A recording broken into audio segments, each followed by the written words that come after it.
Olá pessoal, então aqui nós iremos aprender a definição de espaços vetoriais e iremos mostrar num exemplo que o R2 é um espaço vetorial. Bom, na definição de espaço vetorial, nós devemos observar que se trata de um conjunto de elementos e nós temos a exigência aqui que seja um elemento não vazio. Nós vamos ver mais adiante que pelo menos o vetor nulo precisa fazer parte desse conjunto. Os elementos desse conjunto eles serão chamados de vetores, mesmo independente de como é constituído este conjunto.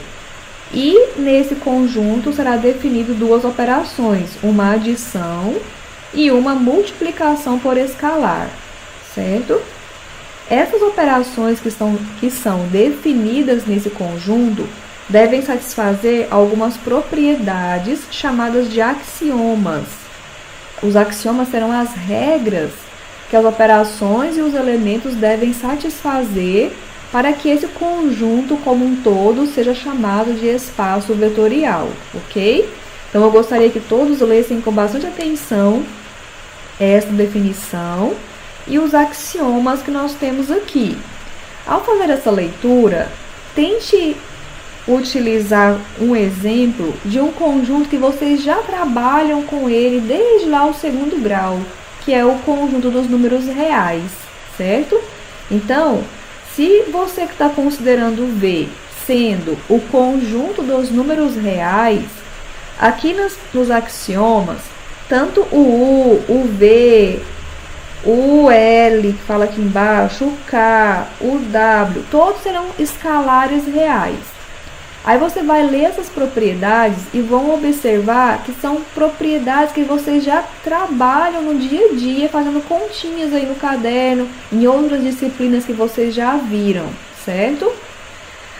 Qual que é o objetivo, então, de colocar essa definição?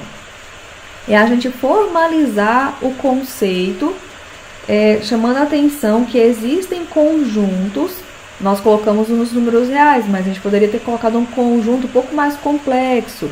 Então, quando um conjunto com duas operações satisfazem esses 10 axiomas, eles vão receber esse nome especial de espaço vetorial por satisfazerem propriedades especiais, certo?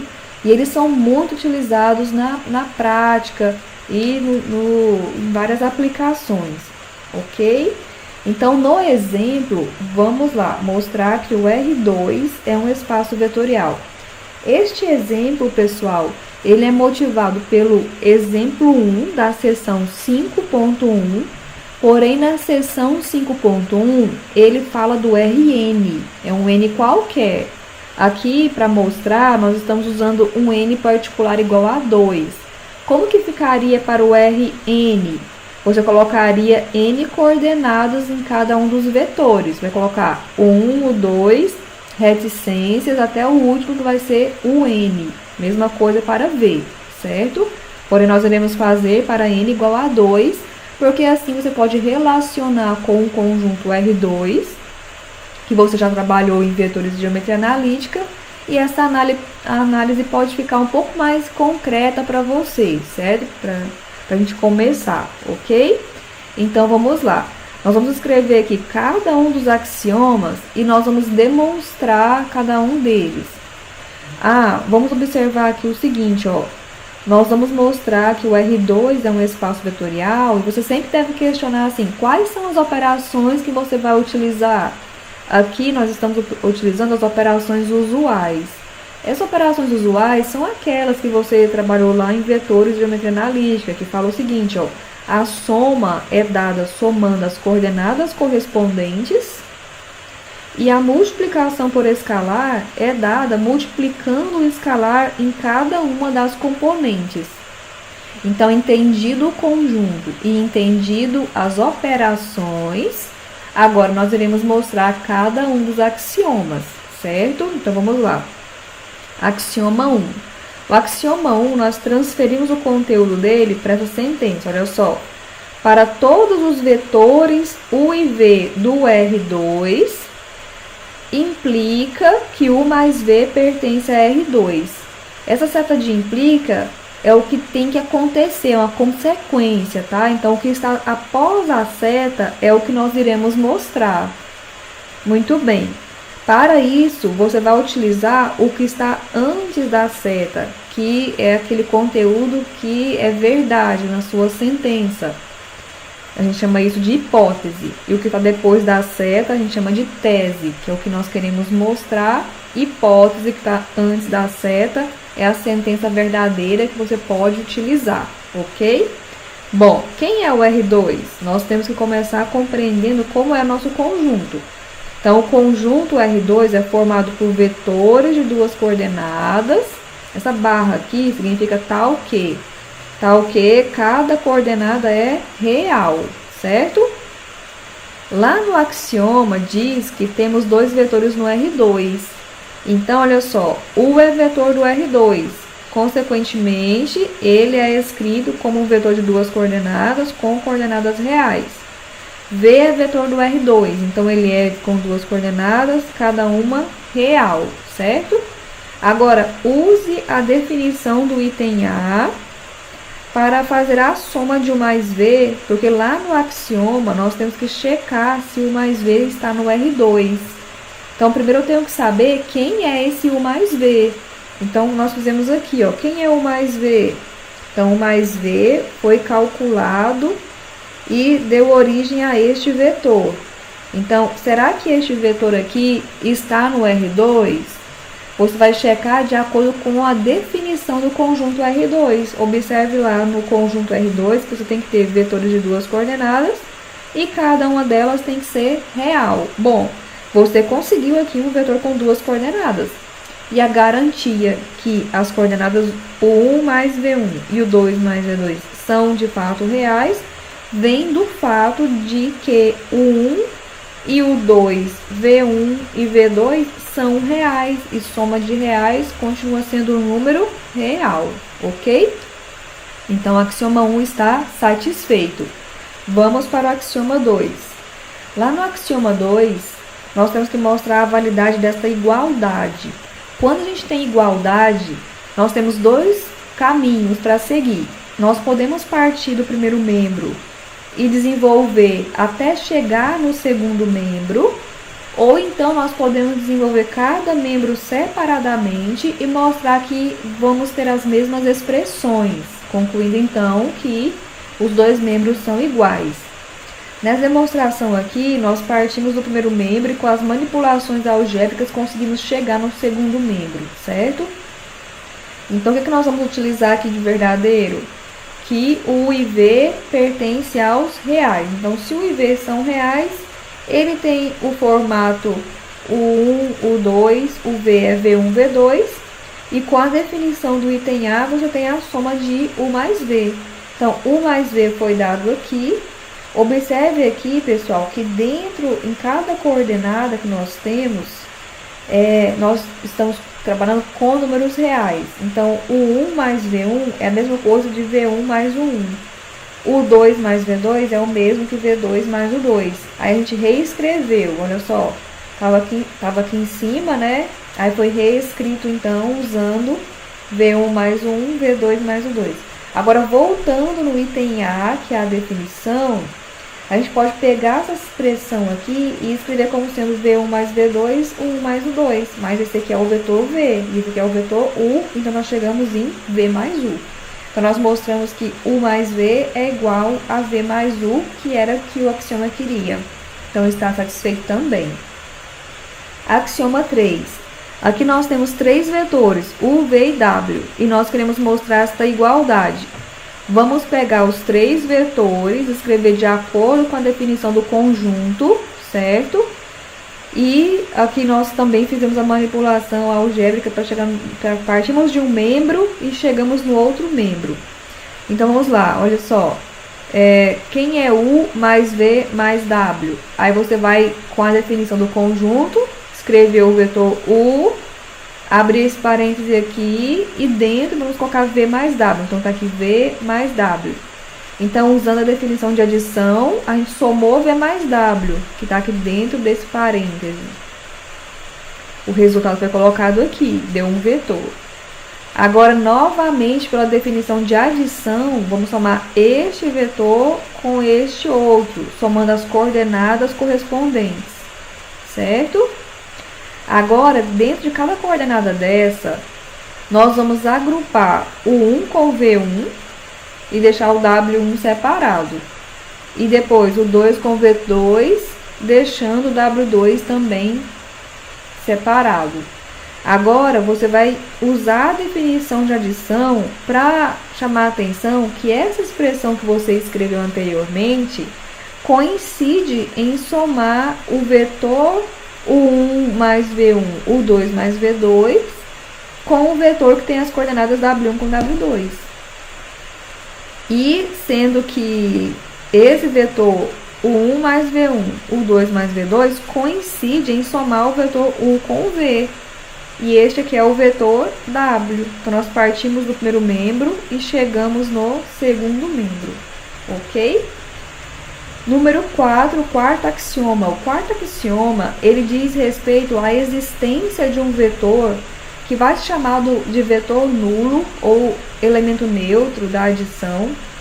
E ele tem a propriedade de, quando somado com qualquer U, o resultado é o próprio U. Essa soma pode ser feita tanto pela esquerda quanto pela direita. Nós vamos mostrar aqui o resultado somando o U pela direita. Fica como exercício para você somar pela esquerda, certo? Então, olha só. A demonstração desse tipo de axioma que fala de existência é você mostrar que esse elemento satisfazendo essas condições que o axioma pede, de fato existe. Então, olha só. Aqui nós estamos supondo que o vetor que ele quer tem a coordenada x e y. E esse vetor tem que satisfazer U mais vetor nulo ser igual ao próprio U, né? Mas U mais vetor nulo, já que o vetor nulo está chamando de x e de y, e o U é igual a U1, U2, vai ficar U1 mais x, U2 mais y. Nós aplicamos aqui a definição de adição.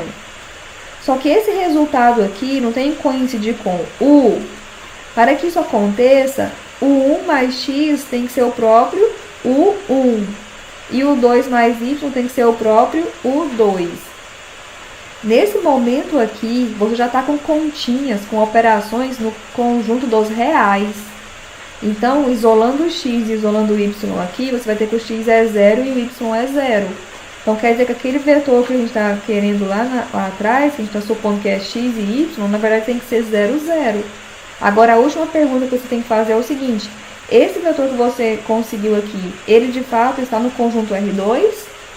A resposta é positiva. Por quê? Porque nós temos um vetor com duas coordenadas, onde cada componente é real. Então, quer dizer que esse vetor aqui pertence ao conjunto R2 e o axioma 4 está satisfeito, certo?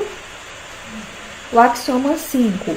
Axioma 5 também diz respeito à existência de um elemento.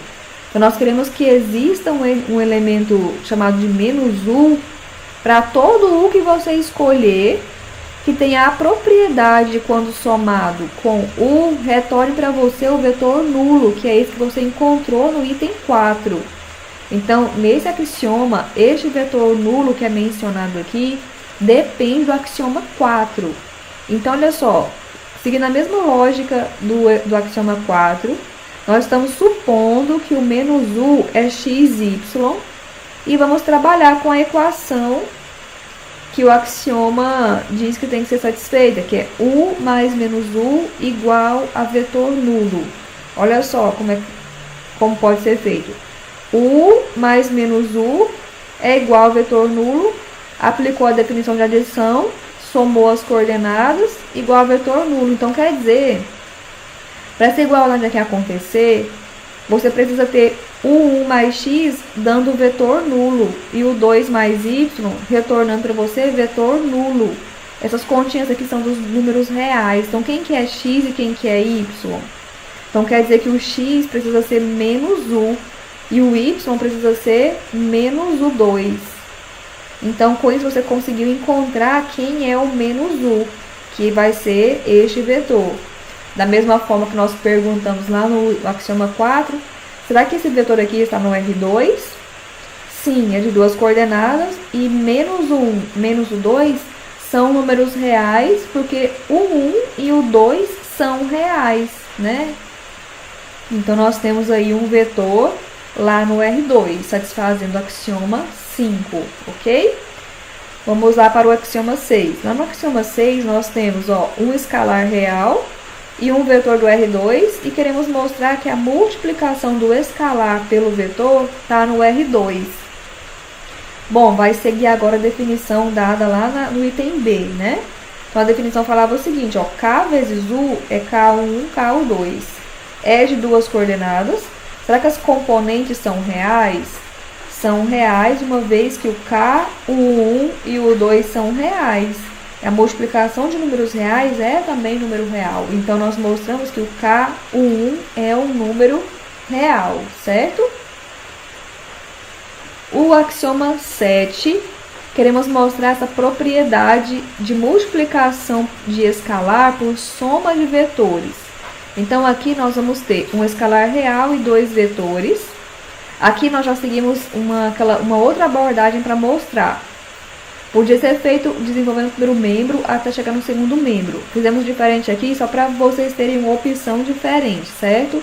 Então, olha só, escrevemos o primeiro membro da equação. Nós vamos desenvolver esse primeiro membro. Você vai escrever os vetores de acordo com o conjunto que você está trabalhando e vai utilizar as operações definidas no conjunto para desenvolver a propriedade que está sendo mencionada. Então, L é um escalar. Soma de U mais V. Como que faz a soma? Pela definição a soma é feita pela soma das coordenadas correspondentes. Então, está aqui. Agora, tem aqui uma coordenada e outra coordenada, cada uma real, certo? Agora, eu quero multiplicar por L. Lá no item B, na definição B da multiplicação por escalar, ele ensinou a multiplicar por escalar. O escalar multiplica cada coordenada. Então, vai ficar L vezes a primeira coordenada, L vezes a segunda coordenada. Aqui aqui nas coordenadas, nós estamos com operações nos reais. Então, L vezes essa soma é multiplicar o L em cada parcela. Mesma coisa na segunda coordenada. Então, terminamos obtendo aí esta expressão para essa sentença, o primeiro membro da equação. Vamos para o segundo membro. Lá no segundo membro, nós temos a expressão LU mais LV. Então, substituiu U, substituiu V. Pela definição de multiplicação, a gente multiplicou o L nos vetores, em cada componente. Agora, pela definição de adição, nós somamos os vetores. Então, somou os vetores e observe que a expressão obtida é igual à expressão anterior, mostrando para a gente, então, que LU mais V é LU mais LV. Então, está demonstrado. A mesma lógica vamos fazer no 8 e no 9. Então, olha só, número 8. Vamos partir do primeiro membro da equação. Substituiu os vetores, o vetor U, né? O vetor V, desculpa. Aí, nós vamos aqui, do lado de fora, K mais L é um número real. Vamos olhar isso, K mais L como sendo um número. No item B, ele ensinou a multiplicar número por vetor. Como que multiplica? O número multiplica cada componente. Então, multiplicou aqui. Agora, dentro de cada coordenada, você tem operações no conjunto dos números reais. Então, aí nos números reais, você vai ter KV1 mais LV1, KV2 mais LV2. E terminou. Agora, desenvolva o segundo membro. Então, o segundo membro, KV mais LV. Desenvolvendo o segundo membro, então, você colocou KV, LV. Pelo item B, o escalar multiplica cada coordenada. Agora, pelo item A, a soma dos vetores é feita somando cada coordenada correspondente. E aí, você vai observar que a expressão de cada um, a expressão obtida, coincide, mostrando, então, a igualdade do primeiro membro com o segundo membro, ok? Item 9. Lá no item 9, queremos mostrar que KLU a ordem que você multiplica os escalares depois pelo vetor não vai alterar o resultado, né? Então, começando pelo primeiro membro, K, que multiplica o L e U. Então, substituiu U, depois multiplicou por L. Então, ficou dessa forma. Agora, vamos usar o K, ó. Novamente, pela definição de multiplicação por escalar, K vezes LU, K vezes LV, U2, né? Terminou. Agora, KLU. KL é um número. KLU é KL que multiplica 1, U, 2. Então, KL multiplica 1, KL multiplica o 2. Certo? Comparando as duas expressões, temos que elas são iguais, portanto, o axioma nobre está satisfeito. E o último axioma é o axioma 10, que tem que mostrar que o número 1, o escalar 1 vezes qualquer vetor, vai preservar o vetor. O escalar 1, você vai usar o item B, que fala sobre a definição de multiplicação por escalar. Então, 1 vezes 1, 1 vezes o 2. Aqui dentro estamos nos números reais. 1 vezes qualquer número real dá o próprio número real. Então, retornou o 1 e o 2. Só que o vetor 1, U, 2 é o vetor U. Logo, 1 vezes U é o próprio U. Aí, então, como todas as 10 axiomas foram satisfeitos, a gente conclui que o R2, com as operações que nós tivemos lá no início, é um espaço vetorial, certo? Como o escalar que nós estamos utilizando é um escalar real, nós vamos chamar de espaço vetorial real. Quando os escalares utilizados são escalares complexos, a gente vai chamar de espaço vetorial complexo. Certo, pessoal? Então, até a próxima.